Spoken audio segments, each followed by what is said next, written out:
নাহিদ রানা তরুণ sensation pace bowling এ উপমহাদেশের সেরা ছন্দে আছেন এখন বলা যায়। সেই নাহিদ রানাকে নিয়ে ছোট্ট একটা গল্প বলতে চাই।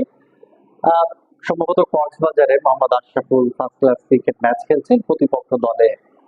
নাহিদ রানা বল খেলার পর তিনি বুঝেছেন যে এটাই সবচেয়ে দ্রুত গতির ফাস্ট বোলার বাংলাদেশের এখন পর্যন্ত।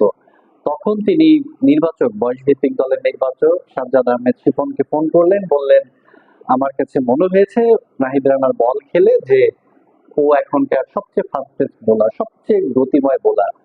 কিন্তু শিপন তখন কি বললেন, বললেন এরকম বোলার আমাদের স্কোয়াডে অনেক আছে। তো নাহিদ রানার স্কোয়াডে জায়গা হলো না, আন্ডার 19 বিশ্বকাপ খেলা হলো না। সেই হতাশায় নাহিদ রানা কিন্তু খেলাই ছেড়ে দিতে চেয়েছিলেন। তার যে ছোটবেলার কোচ তিনি কিন্তু গত সপ্তাহে একটা সাক্ষাৎকারে সে কথা বলেছেন। এই কোচের বদৌলতে কিন্তু নাহিদ রানা ক্রিকেটে টিকেছিলেন এবং নাহিদ রানার ভয়ঙ্কর বোলিং, দারুণ বোলিং আমরা দেখতে পাচ্ছি।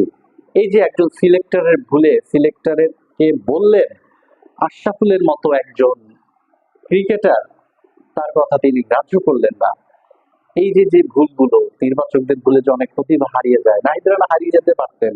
আমরা টেস্ট ক্রিকেট ঘিরে যে বর্তমানে একটা প্রেক্ষাপট দেখছি বাংলাদেশ দুর্দান্ত করছে, এটা কিন্তু হতো না যদি নাহিদ রানার মতো পেসার আসলে বাংলাদেশ দলে এখন না থাকতো।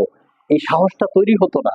বাংলাদেশ 9 ইনিংস ডিক্লেয়ার করার মতো সাহস এই নাহিদ রানাদের মতো পেসার থাকাতে কিন্তু করতে পারছে।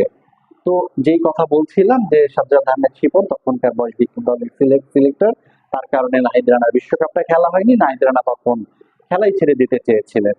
তখনকার শৈশবের কোচের বদৌলতে তিনি আবার ক্রিকেটে থাকেন। তিনি লড়াই চালিয়ে যান এবং 2-3 বছরের মাথায় ন্যাশনাল টিমে চলে আসেন। আশরাফুল তখন নাহিদ রানাকে বলেছিলেন, সেই 2020 সালের দিকে কথা বলছি, বলেছিলেন তুমি 2-3 বছর পরে ন্যাশনাল টিমে খেলবা, নিজের যত্ন নিও। নাহিদ রানাকে সবাই বলেন যে নিজের যত্ন নিতে। নাহিদ রানা এটার প্রতি নিজেও যথেষ্ট কেয়ারফুল, নিজের যত্ন নেন, মেনটেন করেন এবং উপমহাদেশের এই সময় পেস অ্যাটাকে বিশেষ করে টেস্ট ক্রিকেটে একটা থ্রেড বলা যায়। তো সিলেক্টরের কথা কেন বলছি, এই সাজ্জাদ আহমেদ শিপন কিন্তু বাংলাদেশ নারী দলের সিলেক্টর। তো তিনি যে সমস্ত সিদ্ধান্ত নিচ্ছেন, যাদেরকে নিয়ে তিনি বিশ্বকাপে যাচ্ছেন, দুজন পেসারকে নিয়ে বিদেশে কন্ডিশনে খেলাচ্ছেন, অনেক বিতর্ক আছে তার। তিনি সিলেক্টর হওয়ার পরে কিন্তু রোমানা জাহানারা এদের বাদ দেওয়া হয়েছিল। অনেক বিতর্ক আছে, সেই সিলেক্টরকেই কিন্তু ওমেন্স উইং এ অনেকদিন ধরে রাখা হচ্ছে।